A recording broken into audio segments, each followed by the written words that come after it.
time I'm focused and ready. My help is coming.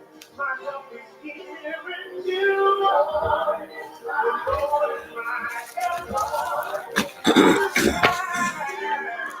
I'm trusting and believing and determined to finish Lord. Oh, finish Lord. This time, the mountains are moving. The question must become, the future has to be, and has to be. This time, I believe in joy. Move, get out of my way. This time, still believing, trust and believing on you, God. Your plans work. Good morning, everyone. How are you doing? Welcome to this morning's edition of Contracting Chatter. I'm your host, Luciana Turner. How are you doing this morning? There are a few updates that we need to talk about this morning. Excuse me. And with regards to one of the largest certifications, which is the 8A certification, we want to continue to talk about strengthening your foundation and strategic planning for your business. And we're going to do a little recapping of what we've already discussed. Contracting Chatter is a platform where we discuss everything government contracting and everything business. Good morning, Ms. Chisholm. How are you doing? So, the first thing we're going to talk about is the change to, or the proposed change to the 8A program. One change I don't get, but I think what it was, I was reading it while I was doing something else, which is why I'm not getting it. The other change, I think, is a good change. And what the change is this. Currently, in order to become 8A, the person who owns the owner of the company, or the person who has 51% ownership of the company, has to be economically disadvantaged. Well, one of the changes that they're proposing is if you're in one of the states such as California, I believe New Mexico was listed, I don't have it up in front of me, that has community property where the business is automatically included in community property, the spouse has to either in writing say they have no involvement in the business, or have to say they don't have 50-50 ownership in the business. I actually think that's good because it defeats the purpose, especially if the spouse is not in one of the categories that makes you one of the economically, is not in one of the categories, i.e.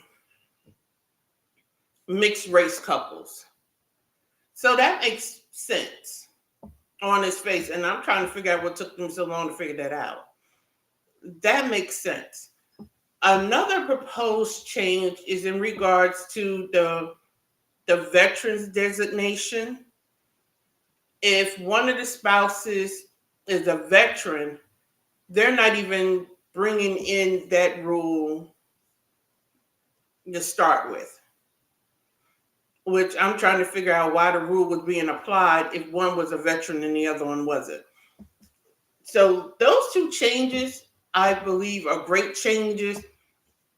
You can go to the Federal Registry, see all the proposed changes, and it's up for public comment. If you agree with it, say yes. If you want clarification, you can write your questions there. And there's time now while it's up for public comment to write your commentary. If you're interested in the 8A program for your business and you want to see how it affects you, write your questions, write your comment. Right now is the time for you to comment on these rules and get them to clarify the rules. So go in, write your questions, or just say, no, I think this is a bad change. Now, the other two changes that they're doing or talking about, and it really isn't two changes, it's one change, and it's about percent ownership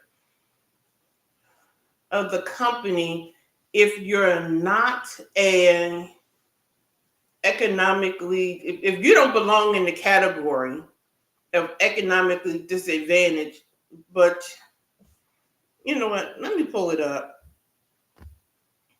There's a rule that if you own a portion of an 8A company, but if your ownership is less than, currently it's 10%, it's fine.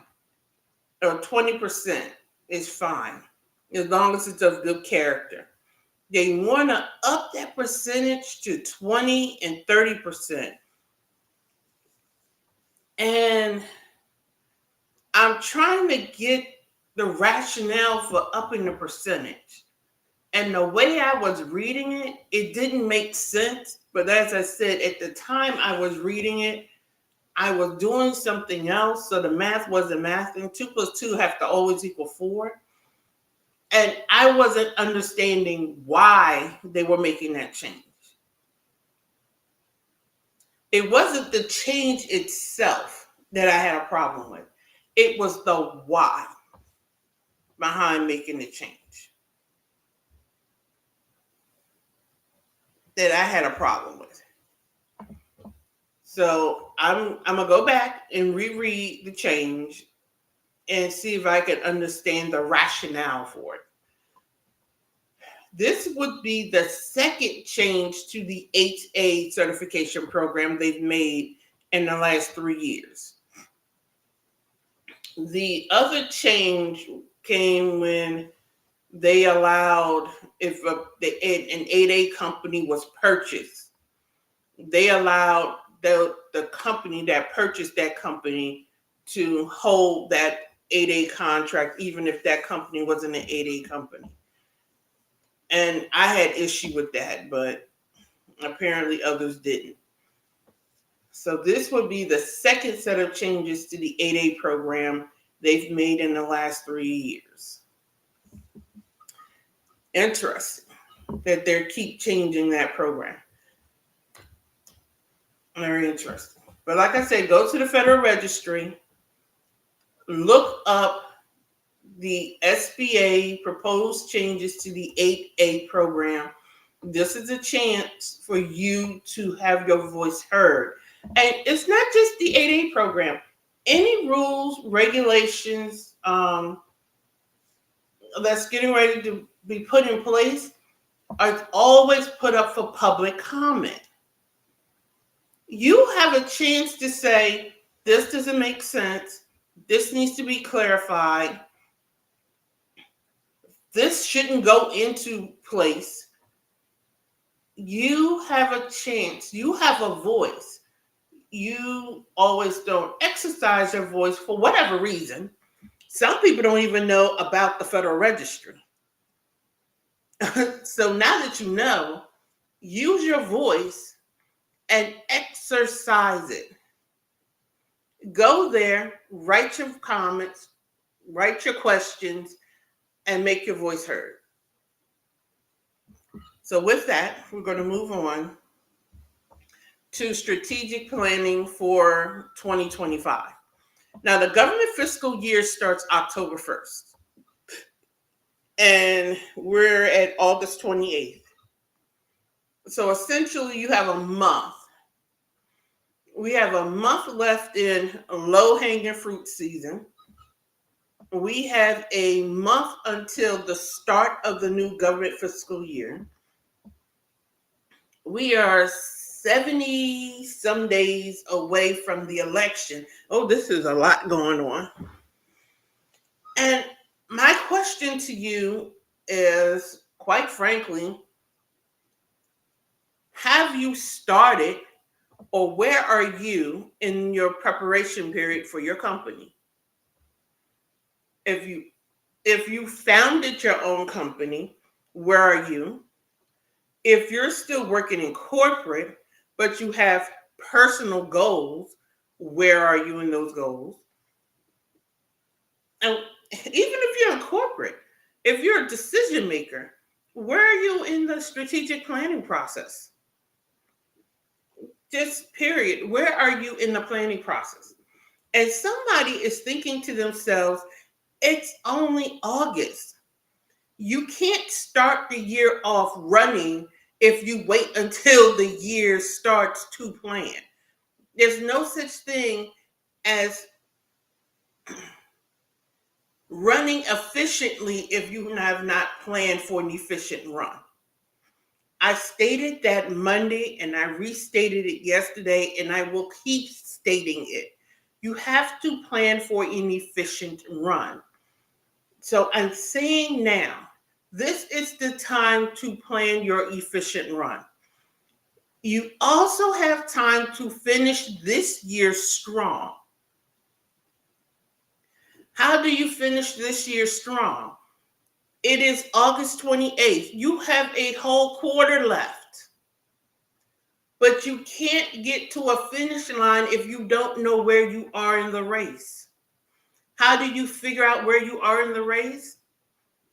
Get your bearings. You look at where you said you wanted to go January 1st. You said your route was this. You have to figure out where you are in the plan. You have to figure out where you are in the journey. And then map out the rest of the journey. And while you're mapping out the rest of the journey for this year, you can map out the journey for next year. It's just that simple. A lot of times we overcomplicate things. I have a coach that says that, and she's right. We overcomplicate things. We try to make everything organic chemistry when really it is just adding water to the glass and taking a sip. Take the yeast out of it and just do it. Where are you in the journey? If you had a $50,000 goal, I know that's a low number, and you only made 10, that means you have 40,000 to go. Is it doable? You still have 3 months.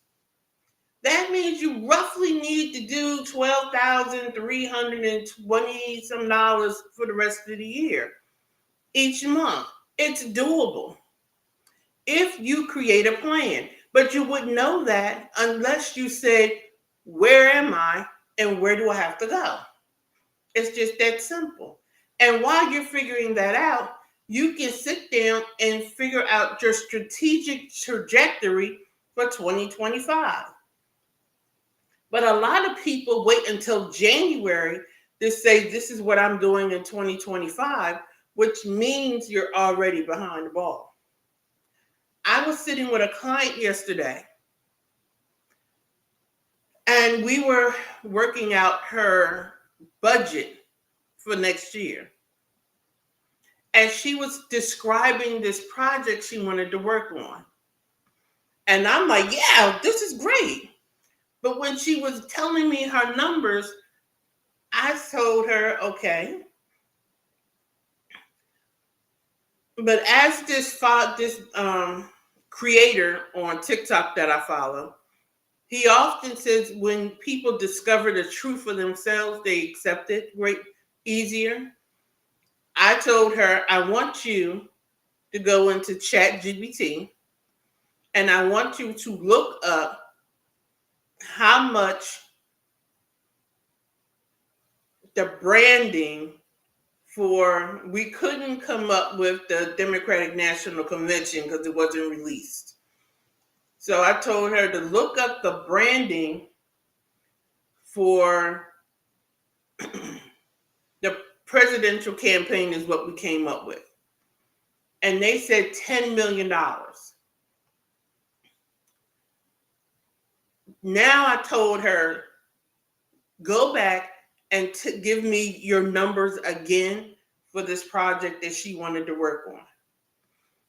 Then I told her, now go back and look at your budget again. The reason it was pertinent or on point for what we were talking about was her numbers were too low. And even though the $10 million presidential campaign was too high, it was on par for what she was trying to work on for next year.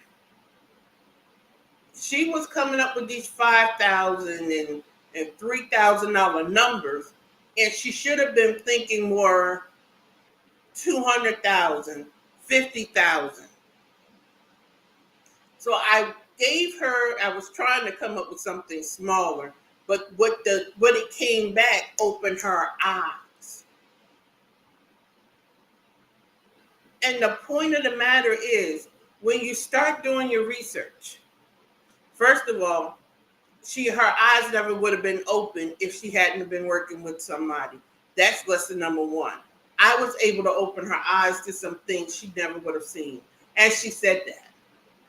And I'm thankful that I was able to open her eyes, because she would have spent a whole other year missing the mark and trying to figure out what she was doing wrong. So I'm thankful that I was able to help her with that. Secondly, without the proper frame of reference, she wasn't able to obtain the correct number. Good morning, Zeke. She wasn't able to obtain the correct numbers. Sometimes you're not hitting your mark because you're comparing the wrong things. This is all a part of strategic planning. You need to be comparing apples to apples, and all apples are not the same. You need to get into the weeds. Good example, I wanted to bake a pie. And my mother told me, we was in the store together, and I picked up an apple, and she said, that's not a good baking apple. And she actually took the time to come tell me, this apple is better for baking. And I was like, but it's sour. She's like, that's not the point. It may be a sour apple, but it's better for baking because and when she broke it down, and we're not going to do a cooking lesson this morning, but when she broke it down, and I bought the apple because I trusted the person who's been baking longer than me, and I brought it home, that was the best apple pie I ever made.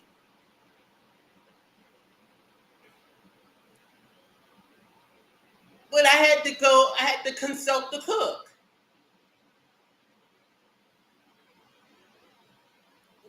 Does that make sense? When you consult the expert in that area, you get a different result. I had baked apple pies before. They were okay, but that was the best. My kids was even like, make another one. I was like, okay, but I knew what apple to pick.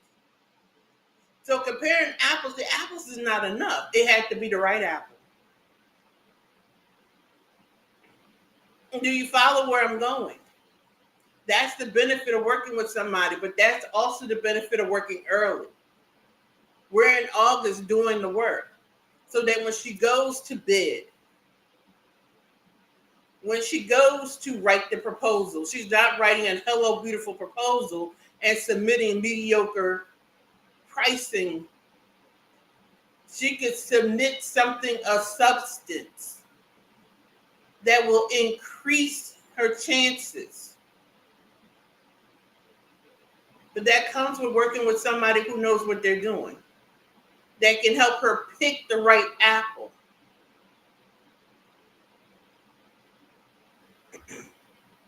I know that was a strange analogy, but that's just where my mind went this morning.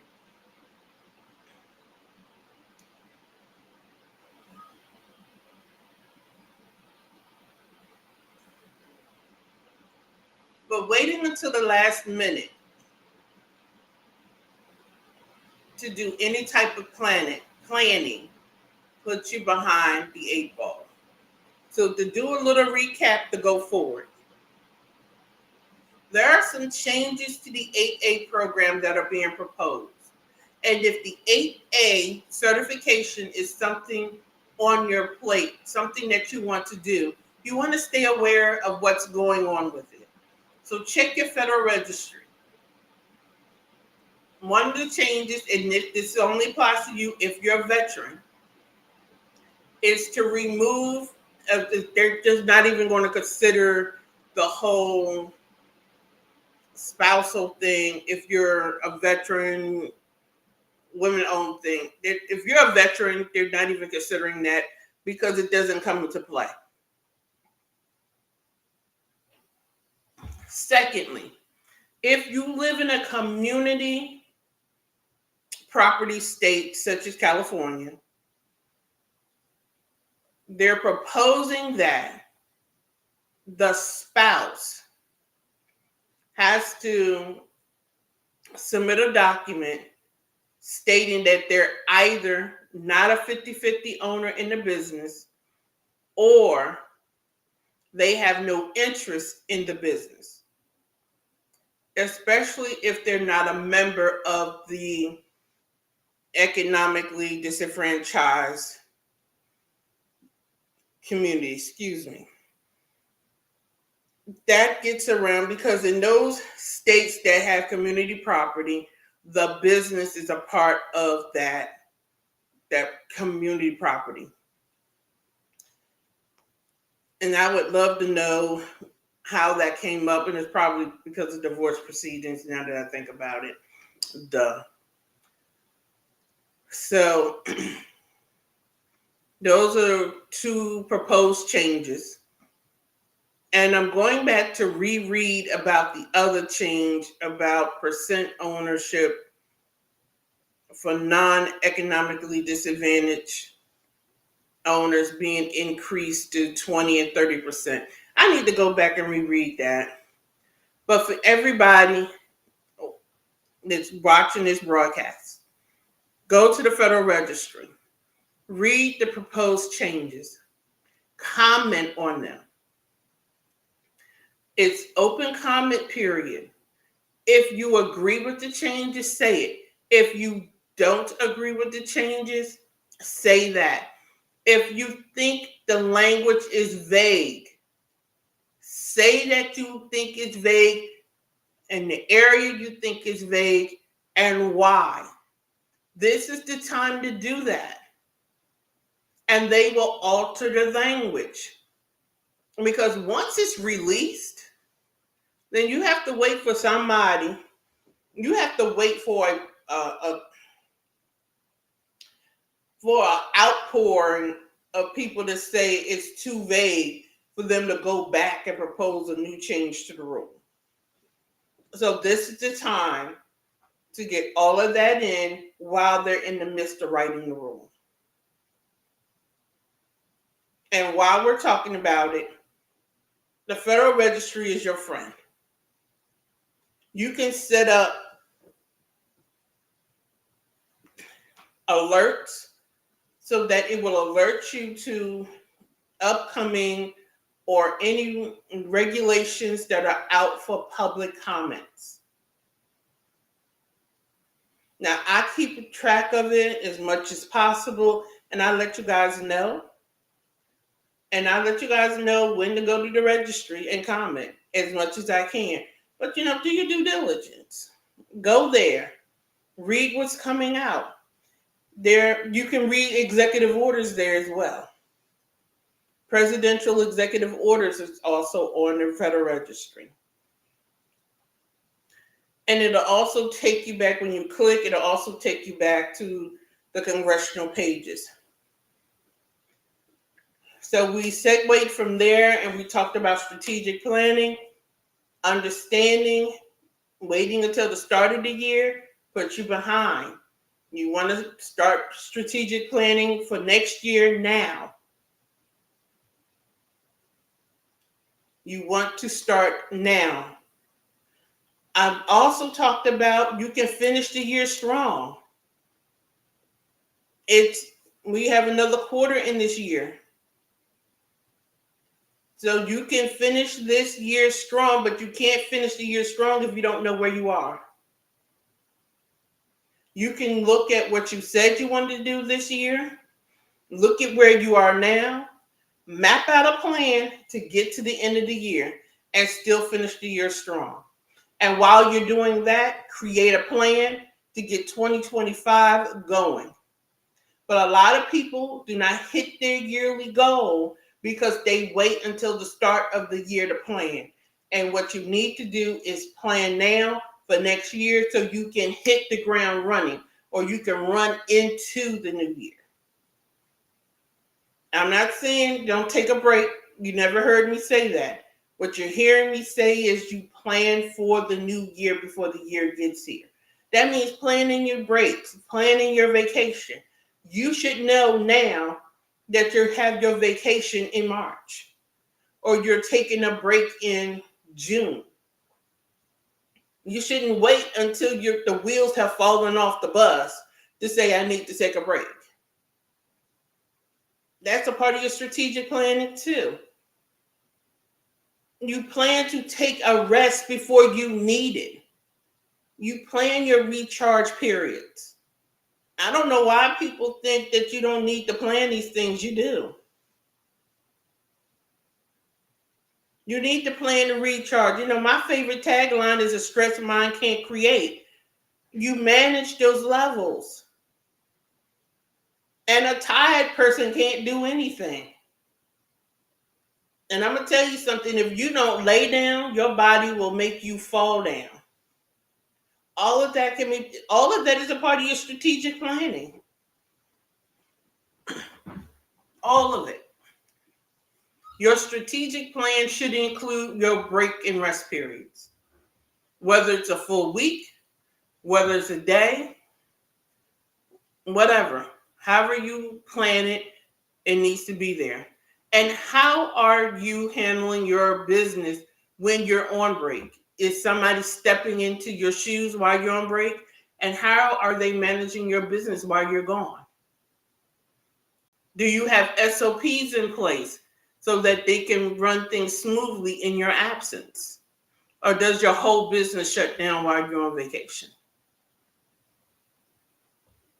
If you plan that out, you know what happens. And it can be a restful break, not a stressful break.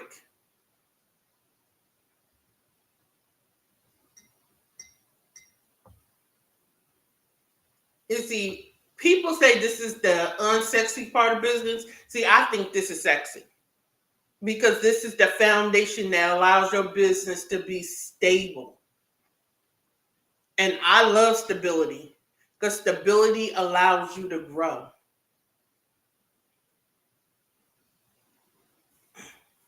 Stability allows growth.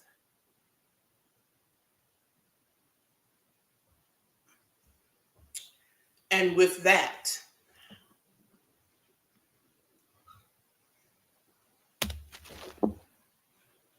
the sexiest thing in the world is stability.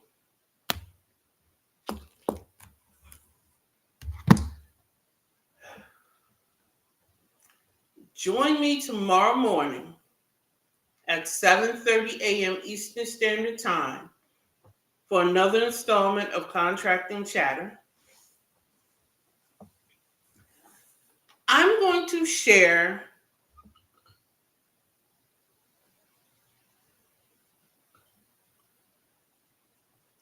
my 2025 schedule with you tomorrow. I'm going to post it somewhere. You know what? I'm going to post it I'm going to post it everywhere, including my website. Also, the Contractors Challenge starts October 1st. You can register for either the 30-day or the 90-day version. We will talk about that tomorrow as well. I will have the registration links available for all those who wish to sign up for the Contractors Challenge. The challenge is not free. We'll talk about that tomorrow as well. I will make the informational video. Thanks, Kiki. I will have informational video on what the 30-day, I actually have one. Let me download it and just post it with the registration links in it. I forgot I even made one. So with that, I will see you all 7:30 a.m. Eastern Time tomorrow morning for another installment of Contractors Chatter. My name is Luciana Turner. I am the founder of the LT&A Consulting Group, a government contracting, consulting, and training firm. I will see you all tomorrow. Remember, a stressed mind can't create. So take some time today and just breathe. Okay? You got this. Breathe.